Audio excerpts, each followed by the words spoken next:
mais quente, amém? Eu vou pedir a palavra do Senhor agora com o nosso pastor Marcos Menezes, amém? Eu vou pedir ao pastor Marcos Menezes que faça as honras de apresentar o pessoal que veio com ele, amém? Glória a Deus. A graça e a paz de Cristo a todos, amém? Amém. É um prazer estar voltando a essa casa, estar se alegrando com os irmãos. E dessa vez eu trouxe uma comitiva maior, né? Dessa vez eu trouxe a minha família toda. Minha esposa Adriana está aqui do meu lado esquerdo, né? Meu filho Johan, minha filha Yasmin, aqui na frente. A minha filha Adriana deve ter ido lá atrás, que ela está vendo um negócio de uma música aí. E provavelmente foi lá para poder ver o sinal, para ver a letra, essas coisas, né? Enfim, quem canta sabe bem para quê. O pai vai, pede, pô, aí, viu um louvor aí, hoje? Ah, pai, só você mesmo. Coisas da vida, né? Mas estamos aqui nesta noite para falar sobre algo muito interessante. Eu quero falar sobre caso perdido. Quem já ouviu falar em caso perdido? Quem já ouviu falar ou tem o entendimento do que é um caso perdido? O que é um caso perdido para você? Fala aí. Olha, gente, você já me conhece, sabe como é que eu sou. Fala aí. O que é um caso perdido para você, irmão? Um caso perdido? Isso é um caso perdido, cara. Você já foi um caso perdido? Glória a Deus por isso. Glória a Deus. Mas alguém sabe elucidar o que seria um caso perdido? Por exemplo, você aí, campeão. Caso perdido para você, o que é? Uma coisa que não tem sentido você lutar por ela. Não tem sentido lutar por ela, não tem solução, é irrecuperável, é irreparável, não tem esperança, é algo sem solução, certo? Gostei da sua definição, cara. Porque outrora eu também fui um caso perdido. E quando a gente pensa em caso perdido, acho que não existe caso mais difícil de se reverter do que o quadro da morte. Porque quando a gente olha para a Santa Ceia, a gente num primeiro momento pensa, Santa Ceia, porque né, Jesus Cristo morreu na cruz e tudo mais. Só que a gente acaba às vezes denotando, ao sentido da ceia, uma celebração à morte, quando na verdade é uma celebração à vida. Aleluia. Porque outrora aquele que morreu não permanece mais morto, mas antes de tudo vivo está à direita do Pai. E naquele grande dia irá nos buscar, e naquele grande dia irá nos levar para outrora sendo nós, antigos casos perdidos, se tornando um caso perfeito para Ele na glória.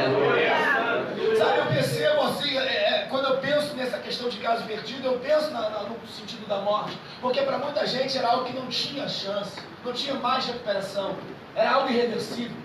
Pensa, por exemplo, comigo, Lucas capítulo 7, abre sua Bíblia aí, vamos acompanhar. Estou um pouco rouco porque eu estou vindo do Radical, teve agora base 2 nesse final de semana, então, para quem já foi no Radical sabe bem como é intenso, tenso, mas é maravilhoso. Ter vidas transformadas. Vou falar nisso. Alguém aqui que ainda não fez o Impacto Radical? Ensina para mim, pessoas que não fizeram. Então, ano que vem, nossa agenda da base 6 vai estar sendo lançada no site da agência. Esteja fazendo parte conosco, venha conhecer, venha ter a chance, dar a chance, de repente, de Jesus Cristo trazer uma nova realidade para você através desse evento, através desse projeto. Quem já foi e conhece, sabe bem do que se trata, sabe bem do que é, da ferramenta que é, com relação à capacidade que tem de reverter quadros. Mas quando a gente fala de Lucas capítulo 7, existe uma história muito interessante de uma mulher chamada, na verdade não se fala o nome dela, a gente tem o título do texto como a viúva de Naim, ou o filho da viúva de Naim. Quantos conhecem essa história? Algumas pessoas conhecem. Sabe, Naim era uma cidade que ficava ao sul de Nazaré, uns 10 quilômetros mais ou menos. Era próximo, de uma certa forma, da onde Jesus Cristo morava. O interessante é que, deixa eu prender aqui, porque o vento balanço. Deixa eu só pegar um outro presídio aqui.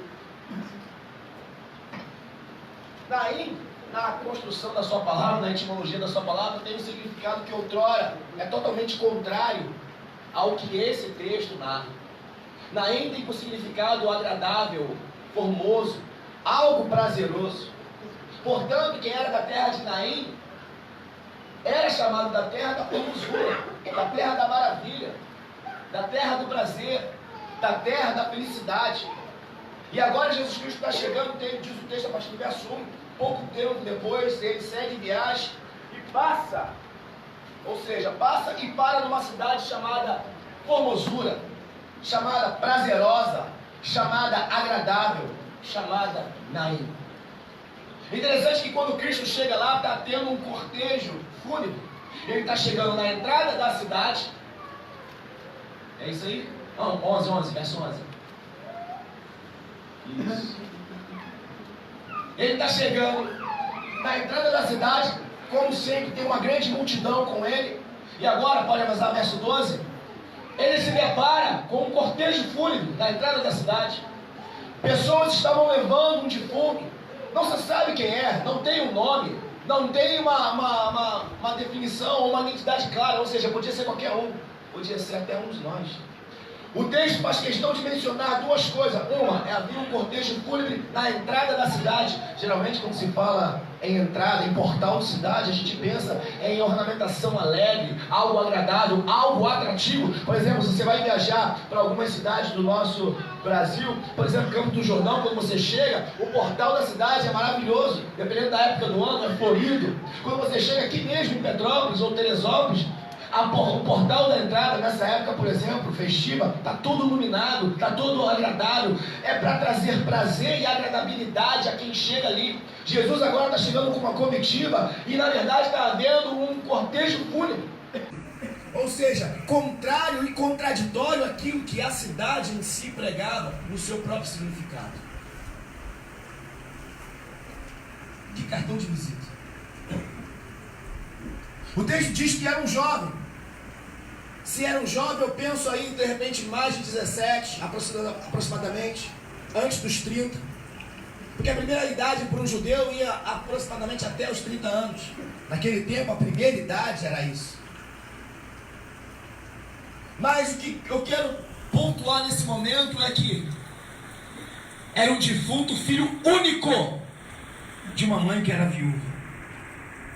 Quando você pega para analisar a história das viúvas, e uma das prerrogativas e uma das determinações da lei é que, além de produzir amparo para os órfãos e para os forasteiros, era dar a devida atenção à viúva, socorrer as necessidades. Tiago vai falar que a verdadeira religião é essa: dar atenção aos órfãos, forasteiros e às viúvas. Portanto, todo o sustento dessa mulher está num esquife, está num caixão, está num cortejo fúnebre. Toda a alegria e a felicidade dela agora está saindo da cidade em direção ao cemitério que ficava do lado de fora. Talvez nesse exato momento em que Cristo se encontra com esse cortejo, era o limite das possibilidades de reversão. Eu penso aqui, querido, que alguns de nós, talvez em dados momentos da nossa vida, chegamos ao limite de algo que já não tem mais jeito. Cara, agora eu estou na saída da cidade. Não tem mais jeito, é dali para a cova, é algo irreversível, é um caso perdido. Ah, pastor, olha, eu já orei pelo meu filho, eu já fiz campanha, eu já subi um monte, eu já fiz jejum, nada da jeito. Isso é um caso perdido. Mas aí, querido, ainda que algo seja caso perdido para você, entenda uma coisa: isso é especialidade de Cristo. O impossível é especialidade de Cristo. O que é perdido para mim é mais um caso para ele. Mas o interessante é que Cristo agora, ele se comove com a situação. Ele está olhando ali, e eu gosto dessa narrativa em Lucas, ainda que a gente tenha, na verdade, Lucas é o único que registra esse fato. Isso me chamou a atenção porque o texto vai dizer que os discípulos todos estavam com ele. No verso 11 está dito lá: estavam com ele seus discípulos e uma grande multidão que o seguiam. Por que só Lucas registrou isso? Sendo que Lucas nem estava nesse período.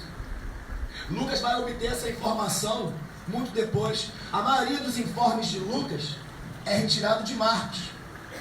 Mas Marcos não registrou isso. Isso me leva a crer que o interesse de Lucas por ser médico foi: peraí, como é que é isso? Eu sou médico e a morte é um quadro irreversível. Peraí, eu sou da área de saúde, eu entendo bem isso aí, essa doença não tem cura. Ei, não, eu sou do quadro de saúde e isso aí, nunca se ouviu falar de cura nisso. Ei, querido, eu vejo aqui um contraponto entre a ciência lógica e a ação sobrenatural de Deus. Ainda que a ciência Por mais que saiba que seja um caso irreversível, aprove ao Senhor permitir que um médico letrado e um médico, sobretudo, conceituado, se passasse por um grande historiador, para agora deixar claro o seguinte: os meus limites de ciência, os meus limites de conhecimento não conseguem entender o que aqui está acontecendo, mas eu vou registrar que ainda que a ciência seja limitada, o sobrenatural de Deus acontece. Ainda que a ciência não tenha uma solução para o caso, existe alguém que é superior a tudo que se conhece em termos de medicina: Jesus de Nazaré, o especialista em casos perdidos. Aleluia. O especialista em impossíveis. Lucas é o único que registra, sendo ele médico, perito, e ele faz uma investigação minuciosa, porque ele tem que conversar com as pessoas. Eu fico imaginando Lucas, quando ele vai fazer o escrito dele para Teófilo, perguntando: vem cá, vocês, né? Como é que foi esse caso aí? Falaram que houve um caso aí de um jovem, não sei o quê. Ele começa a investigar o caso. E para ele registrar, é porque possivelmente no levantamento, no levantamento que ele faz, mais de 2, 3 ou até mesmo 4 pessoas relataram a mesma coisa. Foi sim, eu estava lá, era o cortejo fúnebre da fulana de tal, era o único filho dela, era o fim de carreira, era o fim dele e também o fim dela. Porque se era o filho único, ali não estava indo só a alegria da perda de um filho, estava indo embora também todo o sustento de uma mulher. Quando uma viúva perdia o seu marido, quando uma mulher perdia o seu marido e entrava no quadro de viúva, o filho mais velho assumia. E se o filho morresse, outro assumia, e outro assumia, e outro assumia, de forma que ela nunca ficasse desamparada. Agora essa mulher ia ficar desamparada de uma vez por todas. Isso me traz um entendimento e me faz refletir sobre quantas vezes eu e você nos sentimos desamparados. Sabe, eu entendo que aqui eram pessoas conhecedoras da lei, eram pessoas conhecedoras da palavra, dos escritos dos profetas, dos escritos de Moisés. Tanto é que no final do relato eles fazem isso: olha, um profeta se levantou entre nós, o Deus vivo está entre nós. Olha, Deus, verso 16, ele fala isso: Deus visitou o seu povo. Eles tinham conhecimento dos escritos e da narrativa bíblica. Mas uma coisa é conhecer a teoria, querido. Outra coisa é ver a realidade sendo realizada em nosso meio. Talvez você conheça muito dos milagres de Jesus pela teoria, mas aí, quantos milagres você viveu na sua vida, de verdade? Pastor, eu estou esperando aí meu milagre há um tempo. Mas eu já estou até desistindo, porque acho que Deus não quer isso para mim, não. Querido, o maior interessado na sua felicidade é Deus. O maior interessado na sua cura é Deus. O maior interessado em você se dar bem na vida, em você ter sucesso, em você ser um cidadão conceituado e abastado nessa terra é Deus. Sabe por quê? Ele não te vê como criatura, ele te olha como filho. Que pai não vai querer o melhor para o seu filho? O maior interessado no seu benefício é Deus, querido. O problema é que muitas vezes, dadas as circunstâncias, a gente começa a enxergar que já não há mais possibilidade nenhuma. A gente começa a achar que já não tem mais jeito. E interessante é perceber que Cristo aqui, ele se compadece não no caso do morto, porque para Cristo a morte não é um problema. A morte é um estágio de passagem. Sobretudo, a morte de alguém que conhece a salvação do Senhor. É apenas um estágio. Mas quando ele vê aquela mulher que outrora vai ter que viver desamparada, sem condições financeiras para se manter, provavelmente abalada, vai viver sem condições de saúde física para viver, ele começa a se compadecer do sofrimento.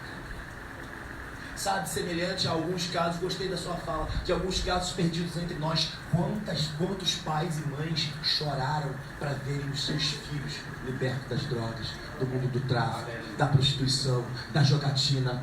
Deus se compadeceu do sofrimento dessas pessoas. Ei, filho, honre a sua mãe se ela calejou o joelho orando por você, porque Deus atendeu, antes de sobretudo atender a sua petição no pior momento de vida, Ele atendeu o sofrimento e a dor dela. Deus, Ele não resiste a um coração que se compadece. Deus, Ele não resiste a um coração contrito que se expõe diante dele, expondo a necessidade. Quantas mães choraram orando incessantemente para ver a salvação de seus filhos, a cura de seus filhos, a libertação de seus filhos? Talvez você esteja, poxa pastor, mas eu já estou há 30 anos orando pelo meu filho. Não cesse de pedir, querido, não cesse de clamar, uma hora acontece. Ore incessantemente até que Deus ele não aguente. Não, agora eu tenho que honrar essa mulher, agora eu tenho que fazer um milagre para esse cara. Ele ora a mim todos os dias. Ei pai, a gente tem que fazer alguma coisa agora. Ele está esperando aquela porta de emprego um tempão.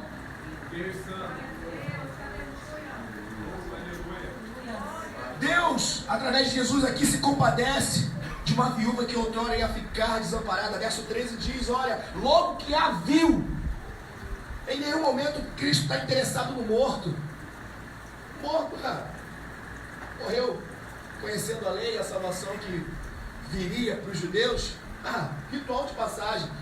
Mas aquela mãe, sei lá quantos anos ela tinha, talvez ela tivesse a sua idade, porque o filho era jovem. Logo que a viu, diz o texto, ele se encheu de compaixão por ela.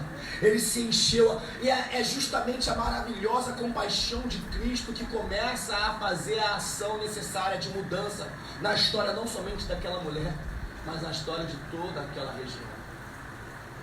Logo que a viu, moveu-se de íntima compaixão e disse a ela, não chores. Talvez você anda esboçando um sorriso legal e maneiro, feliz da vida, mas só você e Deus sabe como está o seu interior. O Espírito Santo hoje manda te dizer, ei, eu estou atento à sua necessidade, não chores. Eu estou atento, a minha compaixão é por você, não chores. No momento certo eu reverto o quadro, não chores. Não se entregue, não se desespere. Esse não chores ei, não fique desesperada. Afinal de contas, como é que seria para manter a casa, para manter os bens, para se alimentar? Não chores, não fique desamparado, não se estremeça, não esmoreça na fé. O Espírito Santo hoje diz a mim e a você, eu estou me compadecendo da tua necessidade. Eu estou me compadecendo, eu estou atento à sua necessidade. A maravilhosa compaixão de Cristo faz ele olhar não somente a situação em si, mas os problemas atinentes aos seres humanos. Talvez algumas pessoas poderiam dizer, também ela, bem feito, quem mandou ele se envolver com aquele pessoal lá da quebrada? Não sei quem é o jovem, posso conjecturar. Pessoas talvez estivessem indo naquele cortejo fúnebre. Pô, cara, mas também eu falei tanto pra esse cara, pra ele parar de ir ali e tal. E agora aí, ó. Olha só o desespero da mãe. Tadinha da dona Minerva. Não sei de onde eu tirei Minerva, mas tudo bem. Tadinha dela. É porque de repente não vai ter nenhuma Minerva aqui, ninguém vai se identificar, né? Então, vamos deixar Minerva mesmo. Tadinha da dona Minerva. Tão jovem, menino, 17 anos, flor da idade. Aquela mãe, ela vinha aqui no ciclo de oração, ela orava tanto por esse garoto. Agora, também, quem mandou andar com quem não devia? Sabe, Cristo agora está olhando, não para o morto. Ele só se dirige para o morto quando ele observa essa mulher. Talvez você esteja um tempão pedindo, Deus, olha para a minha situação, olha para a minha situação, olha para a minha situação, Deus. Não. Eu quero olhar para você. Eu quero olhar para o seu coração. Eu quero olhar para você. Eu quero me compadecer de você. O que está acontecendo contigo? Não, mas é aquela situação. Não, a situação é indiferente. É irrelevante. O que me interessa é você. Como é que está a sua fé? Como é que está a sua lealdade? Como é que está a sua caminhada? Como é que está a sua força para continuar na caminhada? A maravilhosa compaixão de Deus através de Jesus Cristo nos faz entender que Ele não está fazendo pouco caso dos problemas humanos. Pelo contrário, Ele está altamente atento a tudo que acontece com você. Pastor, só Deus sabe o que eu estou passando no meu trabalho. Ele sabe mesmo. Mas Ele não está preocupado com o teu trabalho, Ele está preocupado com você. Ele está preocupado contigo. Entenda uma coisa, Deus não te esqueceu, querido. Deus não te esqueceu. Diz o texto, a história segue, que logo que a viu, se enche de compaixão e diz: não chore, verso 14. Ele aproxima-se então, depois de ter visto a situação da mulher e aquele quadro caótico, ele então resolve tocar no cortejo. Aproximando Jesus, verso 14, ele toca no caixão, e os que o carregavam pararam. Tocou no esquife, e os que levavam pararam. Entenda que enquanto Jesus está ali, olhando a situação, o cortejo indo e ele vindo, o pessoal está aqui, ó. Vamos logo enterrar esse cara, porque eu tenho que ver a rodada. E, não sei, de repente o enterro era no horário do Brasileirão. Sei. Se fosse dia de semana, bora rápido, ó, porque vai começar a minha série predileta. Vamos enterrar logo, vamos enterrar. Eles não param. Eles não param. Eles têm um cumprimento, tem que enterrar, e tem que enterrar antes das 6, porque quando vira o dia, provavelmente, vamos supor que fosse sexta, sábado, era dia de descanso, eles não podiam fazer isso. Mas vamos enterrar logo, a gente não pode ter muito contato com o morto não, eu tenho que fazer um ritual de purificação para poder ceiar por causa da paracélia pascual, por causa do sábado, do Senhor. A galera estava com pressa, querido. Ah, já morreu mesmo, quer saber, não tem mais jeito não, vambora. Quantas pessoas chegam para você e falam: meu irmão, você não tem mais jeito não, desiste, cara. Ei, pô, não tem mais jeito não, desiste disso, entrega logo os pontos. Ei, para com isso, já era, acabou, entrega os pontos. Quantas pessoas fazem isso? Estão interessadas em acelerar o processo. Ah, acaba logo com esse sofrimento, vambora, enterra logo, vai ficar aí remoendo. Elas não contavam com a astúcia de Jesus Cristo de Nazaré em aparecer ali e tocar no esquife. No momento em que ele olha para o seu coração e se compadece, ele então toca no teu problema. A única forma de você fazer Jesus Cristo tocar no teu problema e reverter o quadro é apresentar para ele o seu coração quebrantado. É apresentar para ele o seu coração contrito.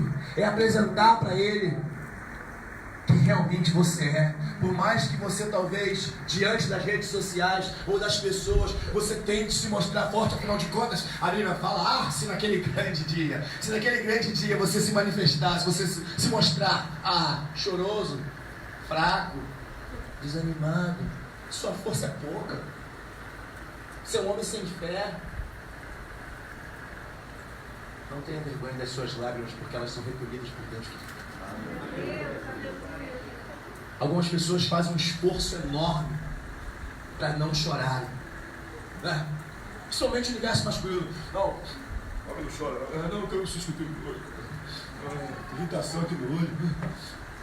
Sabe, as pessoas fazem um esforço intenso para não chorar, porque não, chorar, vou manifestar fraqueza, por isso aí. Pelo contrário, chorar é um processo natural. E na verdade tem que ter muita coragem para poder chorar, principalmente em público. Tem que ter muita coragem para derramar lágrimas. Interromper o processo lacrimal, só trabalhar isso você reverte. Mas ter a coragem de, diante de todos, se expor dessa forma, é a única forma de tocar o coração de Cristo. Quando ela se expõe, quando ela apresenta a sua dor diante de Cristo ali, ele, tá vendo, ela está sendo forte para enterrar o filho, mas não anular a dor que está sentindo. Ela sabe para onde está levando o filho, sabe quem ele foi, mas ela não anula a dor que ela está sentindo. Em outras palavras, querido, não apresente a sua dor para qualquer pessoa, não. Espera ter um encontro real com Cristo. Já teve? Apresenta para ele. Apresenta para ele. Diz o texto que quando ele toca o esquife, eu fico pensando: que toque é esse? Há uma reação imediata nas pessoas. O único momento em que o cortejo para é quando ele toca. E agora, depois de parar, ele pronuncia uma única fala: jovem, a ti te digo, levanta-te. Parece uma ordem simples. É uma ordem simples, sei lá. Levanta aí.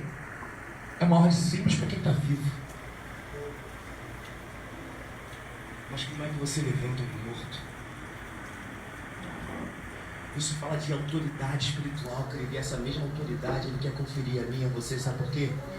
Esse Jesus que morreu na cruz e ressuscitou no terceiro dia, agora habita em mim e você. A autoridade que ele tem para fazer isso aqui, ela agora está sobre a minha vida, está sobre a sua vida, sobre você. A autoridade, porque ele mesmo disse: se pedirdes alguma coisa no meu nome, crendo, recebereis. Existe uma autoridade dada a você, querido. Começa a exercer. Essa autoridade se chama fé. Entenda uma coisa, a fé, querido, para você, sei lá, entender de uma maneira muito clara. Você já ouviu a expressão carteirada? Ih, fulano deu carteirada, né? O que é dar carteirada? Fala aí. Mostrar o quê? Autoridade. Não, tu sabe o que ele está falando, rapaz? Não, pode, peraí, cara. Peraí, eu sou fulano de tal aqui, ó. Ó, carteirada. Sabe? Não sei se tem policiais no nosso meio, mas, por exemplo, se você está numa situação, você prontamente se identifica e apresenta o quê? O brasão de autoridade. Não, puxa, que isso, delegado? Pode passar, tal. Não, é da casa, pode deixar passar, é sargento da polícia. Não, pode deixar, é do exército. Não, pode passar, é da marinha. Sabe, a famosa carteirada é o exercício da autoridade que aquele que a tem, detém. Eu tenho a carteira, eu fiz por merecer, eu corri atrás disso aqui, eu tenho brasão de autoridade. A fé é a mesma coisa, querido. A fé é o teu brasão de autoridade no mundo espiritual. Tu é autoridade, querido, no mundo espiritual. Tu precisa exercer isso. Essa mesma autoridade que Cristo tinha, porque parece uma ordem simples. E é simples mesmo, se eu souber fazer o exercício da fé. O interessante é que outrora que aquele que estava morto no momento oportuno se levanta e começa a falar. Em outras palavras, querido, talvez você fique pensando assim: rapaz, fulano agora está na igreja, né? Tá trabalhando lá, né? Tá tocando bateria, cantando ministério, tá tocando guitarra, tá na portaria, tá até pregando já. É mesmo, cara? Rapaz, como é que são as coisas? Pastor Paulo é maluco, cara. Sabe quem esse cara era? Sabe. E tá deixando o cara fazer isso tudo. O cara era isso. Traduzindo, era um morto. Era, cara. O que houve? Alguém exerceu autoridade. Alguém chegou para ele: levanta dessa situação, bora. Levanta daí, sai dessa situação. Diz o texto que ele prontamente se assenta e começa a falar. Isso começa a tomar uma atitude. Enquanto você era morto, querido, era morto parado, sem vida, sem ação nenhuma. Mas a partir do momento que Jesus Cristo te trouxe uma palavra, quando Ele te fez o convite: vem. É tempo de agir, querido. É tempo de começar a tomar atitude. É tempo de se assentar. É tempo de sair do local de prostração. É tempo de começar a falar. Sei lá o que ele estava falando. Mas a questão aqui que eu quero chamar a atenção é que, eis, o teu tempo de morto nessa terra passou, querido. O teu tempo de moribundo nessa terra acabou. Aceitou Jesus, levantou a mão para Ele. É hora de trabalhar, vamos embora. Tem muita coisa para fazer. O ministério começou há pouco tempo. Tem o quê? 2 anos? 2 anos? 1 ano? 1 ano e muita coisa para fazer, querido. Tu foi um morto um dia, pronto, agora você não é mais um caso perdido, você tem vida, começa a agir. Ei, pastor, o que tem para fazer aí? Vamos embora. É para limpar aqui, vamos limpar. É para quebrar, vamos quebrar. É para consertar, vamos consertar. Outrora você é morto, mas alguém te trouxe vida. Outrora tu era um caso perdido, mas alguém fez você de um caso possível e provável. Não dá mais para ficar nessa situação. Ele se senta e começa a falar. Jesus então o entrega à sua mãe. Isso é restituição de felicidade, restituição de uma vida financeira, restituição de alegria no lar, restituição de vida social, de prestígio social. Tudo isso está sendo entregue a essa mãe no momento em que Jesus, ao mandar esse jovem se levantar, uma vez que ele se levante e comece ali já a agir, a tomar atitude e a interagir com os demais, Jesus Cristo está devolvendo àquela mãe tudo isso. Tu não vai mais ser desamparada, toma amparo financeiro. Tu não vai mais ser desamparada socialmente. Toma aqui prestígio social. Tu não vai ser mais uma qualquer. Tu não vai ser mais uma pessoa largada nessa vida. Eu não sei o que você precisa recuperar na sua vida, mas nessa noite Jesus está pronto para trazer à tona algo que estava morto, para que você tenha de volta prestígio na tua vida. Ah, pastor, eu fui de um lugar que me machucaram tanto. Então, isso passou. Mataram você, ou quase mataram, ou deixaram entre a vida e a morte, mais para a morte do que para a vida. Isso acabou, querido. Aquele que exerce autoridade está dizendo: ei, levanta-te, vamos embora, bora missionária, vamos trabalhar. Ei, pastor, vamos embora, vamos trabalhar. Ei, presbítero, vamos embora, vamos trabalhar. Ei, diácono, vamos embora. Não, eu enterrei meu ministério, enterrou nada, desenterra isso agora. Ah, eu não canto mais, não cantava, agora você canta. Ah, eu não toco mais, não tocava. Ah, eu perdi perdi o talento, perdendo, então toma aqui de novo. Pá! Aleluia. Não adianta dar nenhuma desculpa, porque Cristo já deu uma ordem, levanta-te. Vambora, vamos pra cima. Tá na hora de agir. Ele tem pressa, querido. Não dá tempo para ficar perdendo tempo nessa vida. Tem nenhum outro caso perdido? Pensa aí na história de Jairo. É filho, capítulo 8. Vai lá. Pensa comigo aí. Capítulo 8, a partir do verso 40. O outro caso perdido. A gente conhece como a filha de Jairo. Chefe da sinagoga. Maioral. Pode avançar. Um homem chamado Jairo, que era príncipe da sinagoga, chefe da sinagoga, maioral da sinagoga, o líder da sinagoga, alguém importante, alguém influente, alguém que era reconhecido na sociedade, alguém de autoridade. Entre outras palavras, se outrora aquela viúva era pobre, esse cara, de uma certa forma, ele tem influência. Ele é reconhecido. Eu posso até me arriscar a dizer que ele tinha um determinado poder aquisitivo. Isso mostra para mim e para você, querido, que a morte chega para pobres e para ricos. A dificuldade vem para aquele que tem e para aquele que não tem. A dificuldade é atinente a todos. Um caso perdido, ele acontece na minha família e na sua família, tendo você ou não tendo nada. Chefe da sinagoga prostra-se diante de Jesus e roga a ele: olha, por favor, vai lá na minha casa, avança, vai lá na minha casa, que é a minha filha única, o meu bebezinho, a minha princesa, a dona dos meus sorrisos, aquela que alegra o meu coração, aquela que faz a minha vida, sabe, fez a minha vida ser diferente. Uma das minhas filhas até brinca: ah, pai, só veio a vida de vocês. Quando ela nasceu. E é verdade. Minha filha foi responsável por a gente estar junto até hoje.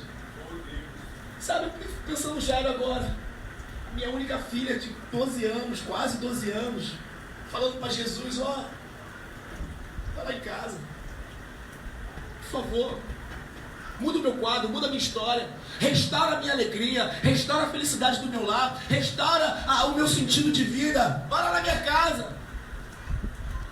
É um convite que eu e você temos que fazer a Deus, querido. Se é que você ainda não fez, entra na minha casa, me traz a alegria de volta. Ah, eu vou na igreja, mas eu ando. Ah, eu estou tão deprimido, eu estou tão depressivo, eu estou tão assim, eu estou tão assado, eu estou meio choroso, eu não sei o que está acontecendo. Pede para Jesus ir lá. Restaurar a alegria, restaurar o sorriso no rosto. Pede para ele lá. Ah, pastor, mas eu já sou de Deus. Jairo também era chefe da sinagoga, religioso, cumpria todos os rituais, vinha na igreja, vinha na aula dominical, dava dízimo, entregava, fazia tudo que tinha que fazer. Não perdia um culto, não perdia uma escola dominical, não perdia nenhuma atividade da igreja. Todas as ceias ele ceava, todos os meses entregava um dízimo certinho de tudo. Mas mesmo assim a felicidade da vida dele, da casa dele, estava sendo roubada. A única filha estava à beira da morte. Por mais que você seja quem você é e faça o que você faz, querido, a gente não está livre de viver situações como essa. Mas existe algo que eu preciso fazer, que eu posso fazer: convidar Jesus para entrar na minha casa e reverter o problema. Dois casos distintos. O primeiro, alguém já está no limite da esperança. Alguém já está no limite, talvez até mesmo da fé. Eu já nem sei mais se eu creio. Talvez você um dia pensou isso, ou até esteja pensando isso por esses dias. Ah, pastor, eu já estou tão desacreditado que eu acho que não é de Deus não, isso. Talvez você esteja no limite, como aquela viúva estava em Naim. Ela não precisou fazer nada. Ela só chorou. Jesus se compadeceu dela. Agora, ao contrário, alguém vai até Jesus. Eu não sei em qual das situações você se enquadra, querido, mas nas duas situações existe uma ação. Alguém que apresenta a sua dor e não mascara a sua verdade. E alguém que não se omite no seu orgulho de ser quem é e se apresenta e se prostra diante daquele que pode fazer algo. O provérbio vai dizer que a soberba precede a ruína e a altivez de espírito a queda. Eu não sei quem você é no seu dia a dia, Mas talvez Deus não está esperando você, literalmente, sair dessa posição de eu sou fulano de tal, ciclano, beltrano. Ele só está esperando você sair dessa posição e assumir a posição de entra na minha casa, vem me visitar, muda o meu quarto. Sabe, ele vai até Jesus. Jesus olha para ele. Jesus atende a necessidade dele, porque diz que logo depois disso, verso 42, ele vai na comitiva. Ele segue até a casa de Jairo. Afinal de contas, a filha está entre a beira da morte, entre a vida e a morte. Quando ele chega lá, verso 49, diz o texto que quando ele acaba de ter ali um contato com a mulher hemorrágica, de fazer a cura nela, de produzir a cura nela, alguém chega falando, ó, desiste, já acabou, já morreu, para de importunar o mestre, tem mais o que fazer. Que insensibilidade dessa pessoa. Traz para a sua realidade, quantos insensíveis se levantaram para ir, ó, já era, cara. Pô, vai perturbar Jesus com isso aí. Ó, o pastor tem mais o que fazer, você vai lá tirar tempo do pastor para poder ficar aí, choramingando. Pelo amor de Deus, tenha paciência. Já morreu. Já é sexo e juízo. Querido, não está no coração de ninguém para saber a dor que essa pessoa carrega. Jairo tinha um filho de esperança. Se ele chegar lá e minha filha ainda estiver viva, perfeito. Aí Jairo, deu ruim, cara. A febre aumentou, morreu. Ai, não, meu Deus. Pense no desespero de um homem. Pense no desespero daquele homem. Nunca mais vai ter alegria. Nunca mais vai ter felicidade. Como é que ele vai falar sobre milagre, ações de Deus em favor do povo de Israel na sinagoga, se ele mesmo não conseguiu viver o milagre? Tudo isso está em jogo ali. O interessante é que Cristo, quando ele olha para isso, ele faz questão de pontuar para Jairo o seguinte: ei, verso 52, todo mundo chorando, se lamentando, ele porém disse: ei, não chore, não fique desamparado, não temas, ela não está morta. Em outras palavras, aí Jairo, por mais que a situação seja crítica, isso não é o fim, eu estou aqui. E se outrora isso é o fim, eu sou o princípio e o fim, pronto, é só eu voltar no princípio. Ei Jairo, é o fim do jogo? É o fim da vida? Não tem mais solução? Estou aqui, Jairo, eu sou a tua solução. Deus Cristo está dizendo para mim e para você: ei, talvez está no limite já, está no final da vida, não tem mais jeito. Eu sou a ressurreição, eu sou a reversão do quadro. Creia somente, exerça a fé, apresente esse brasão de autoridade. Apresente esse brasão de autoridade. Sabe, era um homem conhecedor da palavra, era um homem importante, era um homem da lei, era o chefe da sinagoga. Jesus no verso 50 diz para ele: não temas, crê somente, ela será curada. Quando chega na casa, Jesus não permite mais que ninguém entre. Está todo mundo chorando, todo mundo se lamentando. Ele vai e pronuncia: não chore, ela não está morta. O quadro não é caótico como você pensa que é. Mas não tem possibilidade nenhuma de eu entrar nessa porta de emprego. Bicho, eu faço uma parede aqui, crio uma porta para você, meu filho. Mas tu vai entrar. Eu sou o dono da impossibilidade. Sou o mestre do impossível. Eu só quero que você exerça o brasão de autoridade, apresente esse distintivo de autoridade, querido. Cristo está esperando só isso de nós. Há muita coisa para acontecer na nossa vida, mas Ele só está esperando isso, que eu e você venhamos a apresentar esse brasão de autoridade. O texto vai dizer que depois disso Ele dá uma ordem a essa menina: Talita, cumi, ei, levanta-te. A menina então sai daquela posição outrora de derrota e a alegria volta para casa. Talvez você chorou durante um bom tempo, querido. Está na hora da alegria voltar para a sua vida. Está na hora da alegria voltar para a sua casa. Esse caso perdido agora se tornou um caso solucionado. Apresente esse caso para ele. Um outro caso perdido, querido, conhecidíssimo por sinal. João capítulo 11 narra a história de Lázaro. Marta, ei, se creres, verás a glória de Deus. Ei, Marta, se apresentar esse brasão de autoridade, ei, se apresentar esse distintivo de autoridade, ei, se crer, verás a glória de Deus. João capítulo 11, querido, o último caso de que outrora fora perdido. História conhecidíssima. Verso 33. Maria chega diante de Jesus, começa a chorar. Ele então fala para ela. Pergunta para ela, verso 34. Aonde está o problema? Fala para mim. Onde é que você colocou? Aonde é que você enterrou esse problema que não tem mais solução? Interprete isso como se fosse Jesus perguntando para você. Vem cá, onde é que você colocou? É um problema, não é? É? Então, onde é que você colocou? Enterrou em que caverna do teu coração? Enterrou em que sepulcro da tua mente? Ah, não, isso aí é projeto que eu tinha, mas já enterrei. Não, um sonho bobo que eu tinha quando eu era mais novo e tal, mas já arquivei. Onde é que tu colocou? O mestre está perguntando hoje. Ei, ô Maria! Onde é que tu botou aonde? Não, deixa eu falar, Jesus. Ei! Eu sou o dono do impossível. Onde é que tu botou?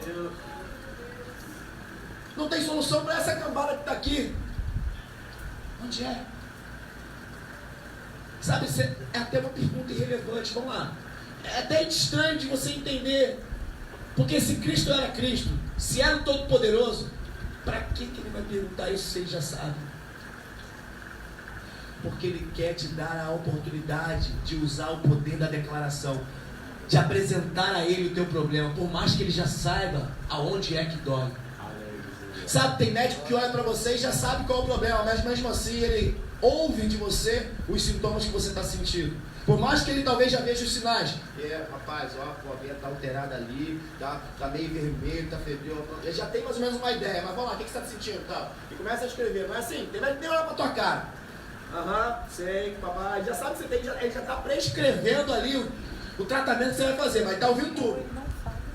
Conta o teu sintoma para ele. Ele quer ouvir. Conta, por mais que ele já saiba, ele quer ouvir. Onde é que você botou? Onde é que está o problema? Ei, conta para ele. Maria, fala para mim.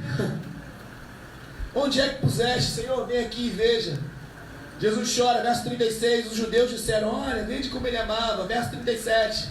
Alguns disseram, será que ele que abriu os olhos do cego não poderia evitar que esse aí morresse? Cara, aquela família estava cercada de incrédulos, semelhante a mim e a você em muitas situações. Será que vai dar certo? Será que agora vai essa gravidez? Já perdeu 3, né? Será que vai dar certo? Sei não, hein? Tá tão pequena essa barriga, tá estranho.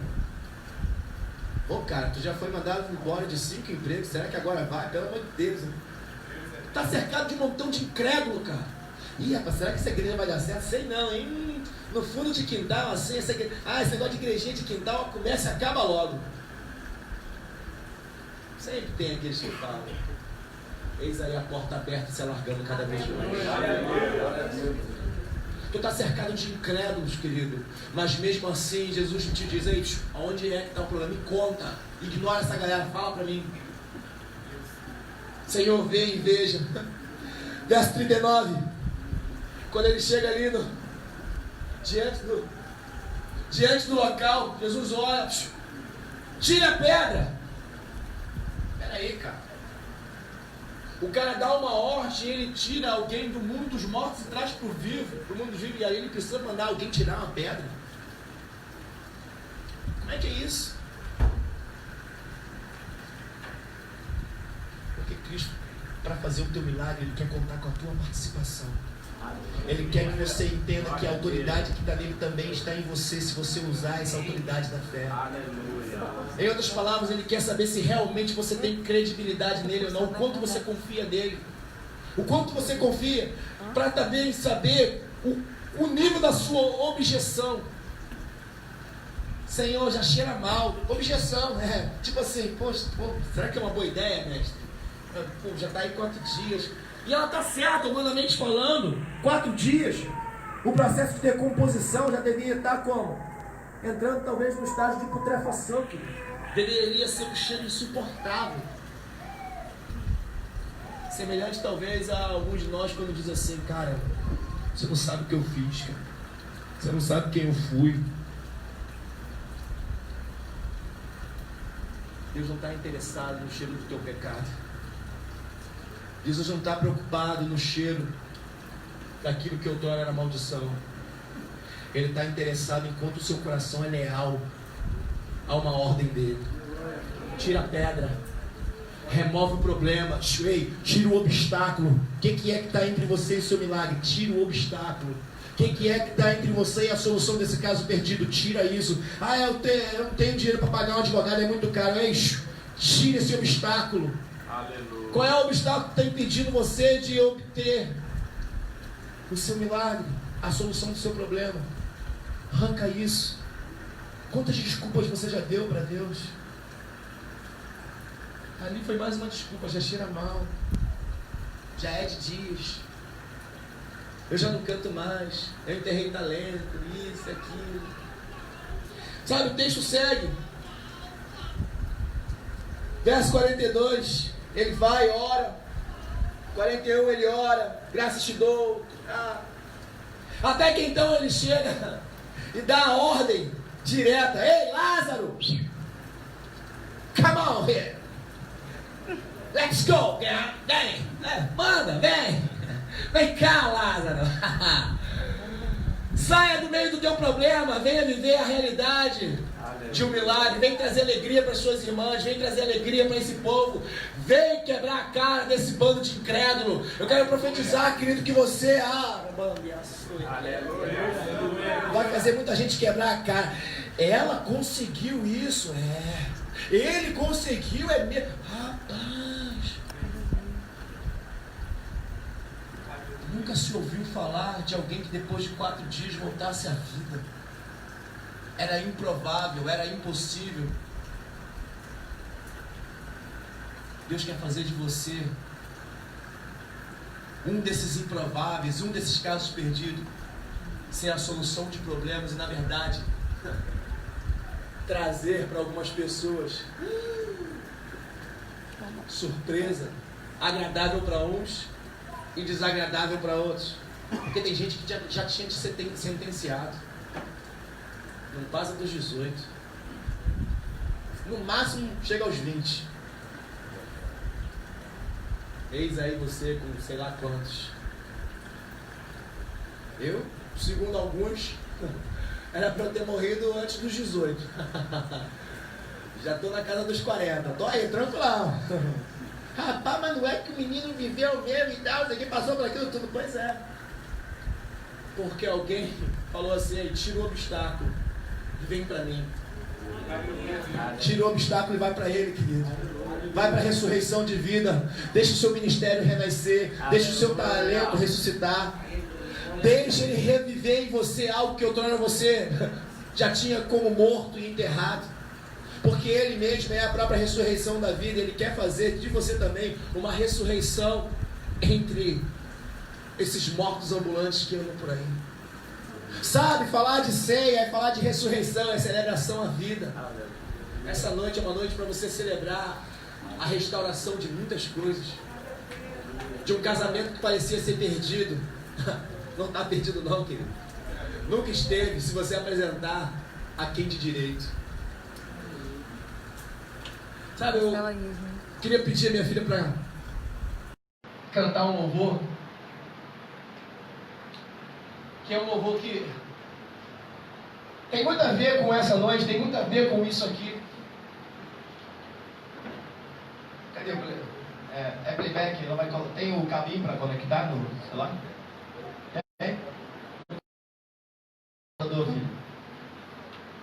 quero que você entenda isso, querido. Essa noite é uma noite de celebração à vida. O que Deus está revivendo na tua vida, seja espiritual, seja material, seja matrimonial.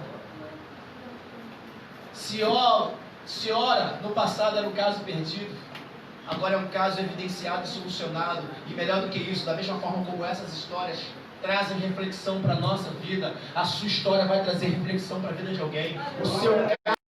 O seu testemunho de vida vai trazer restauração e ressurreição para a vida de alguém.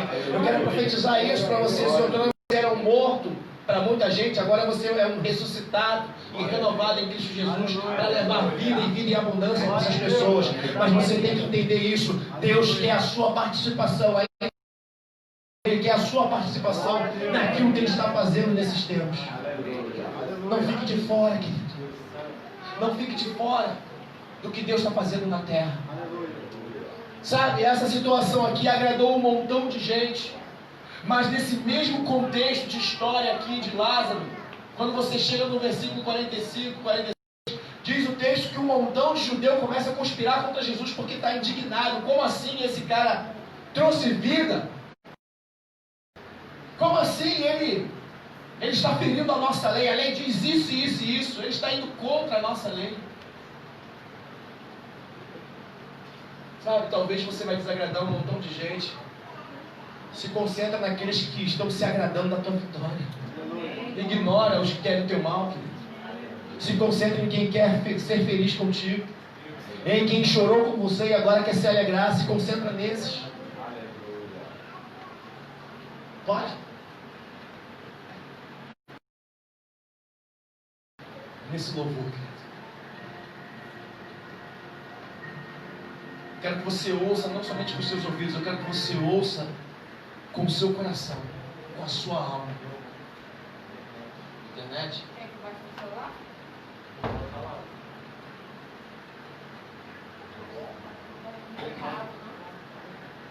Calma que vai dar certo. Na verdade já deu certo.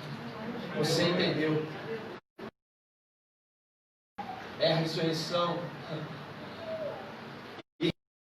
Muita gente. Tem pessoas que estão lendo a Bíblia através da sua vida.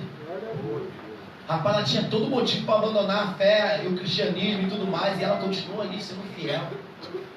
Ele tinha tudo para nunca mais querer saber de igreja, querer saber de você. Tem gente obtendo fé por causa da sua vida. Rapaz, toda vez que eu vejo aquele cara ali, não, eu conheço aí muita gente que é máquina. Fulano é crente mesmo. Aquela irmãzinha ali é crente mesmo. Por que tu diz isso? Porque eu sei quem ela foi. Ali não é fogo de palha não, ali é crente. Tem gente lendo a Bíblia através de você. E aí foi? Deixa ele fazer do jeito dele. Talvez para alguns a situação é semelhante à de Marta, Maria e Lázaro. Ele só está esperando você tirar um obstáculo, talvez da incredulidade. Já cheira mal. É um quadro caótico. Está em fase terminal no CTI. É um quadro irreversível, diz a medicina. Mas o médico resolveu registrar que aquilo que era improvável, como aquele cortejo fez em Naim. Eu não sei se você está tentando resolver da sua maneira, com os seus recursos, porque talvez você pague um bom plano de saúde ou coisa do tipo, ou você tem conhecimento para fazer do seu jeito e está tentando e está dando murro em ponta de faca um tempão. Jesus está só assim esperando. Uma hora ele vai vir aqui, uma hora ela vai vir. Ah, ele veio. Vamos lá na sua casa. Ah, ela veio. Vamos lá mudar esse quadro. Senhor, se o Senhor estivesse aqui, o Senhor demorou tanto. Poxa, mestre, eu te chamei já há um tempão, brincadeira. Agora já era. Talvez você mesmo andou decretando o seu fim. Entenda uma coisa, querido. No mundo espiritual, uma palavra declarada tem o mesmo peso e poder de uma oração feita em sinceridade. Entenda uma coisa, Deus ele dá a você, se outrora para alguns o brasão de autoridade para o mundo espiritual é a fé. Quando se fala de palavra declarada, querido, existe um arco de fé em que você, quando usa e pega essa palavra como flecha, aonde você lançar, isso vai. A posição que você apontar, isso vai. Uma palavra declarada é como uma flecha que não volta atrás. Sabe quando você diz, isso aqui tem mais jeito não, você está sentenciando algo, você está abrindo legalidade no mundo espiritual para que aquilo ali aconteça daquela forma. É como se você pegasse uma flecha e atirasse. Eu não sei o que você precisa declarar na tua vida. Eu tenho depressão. Começa a declarar, eu não tenho mais depressão. Aleluia. A Bíblia fala que por causa dele não há mais condenação, então pare de se sentenciar. Aleluia. Não, é porque eu preciso tomar remédio controlado. Não, seja descontrolado mesmo em Jesus, querido. Ele é o nosso controle. Aleluia. Amém. Eu preciso de terapia. Não existe terapia melhor do que uma leitura bíblica e uma entrega. Não existe terapia melhor do que essa. Glória a Deus. Ir no psicólogo, não, querido. Estou falando para você continuar indo no psicólogo, mas sobretudo, antes de falar com o psicólogo dos homens, falar com o psicólogo da alma. Aleluia. O maior psicólogo de todos. Sabe, querido, a tua palavra declarada nessa terra é semelhante a flechas que você tira de um alforje e coloca no arco e lança. O que você tem que determinar na tua vida? Eu queria tanto a libertação da minha filha. Dessas amizades, dessas más companhias. Já estou orando um tempão. Beleza, continua orando, mas agora pega essa flecha da declaração e começa. Minha filha vai ser liberta em nome de Jesus. Minha filha vai voltar para Cristo em nome de Jesus. Meu filho vai largar as drogas em nome de Jesus. O meu filho vai ser liberto. O meu marido vai abandonar esse adultério e vai voltar para casa em nome de Jesus. A minha esposa vai liberar perdão para mim em nome de... Começa a declarar, querido. Aleluia. Meu Deus. Mas eu estou pedindo a Deus. Beleza, ele já te ouviu. Agora ele quer que você tome uma atitude. Todas essas pessoas tomaram atitude. A hora que tiver, pode largar. Todas essas pessoas tomaram atitude.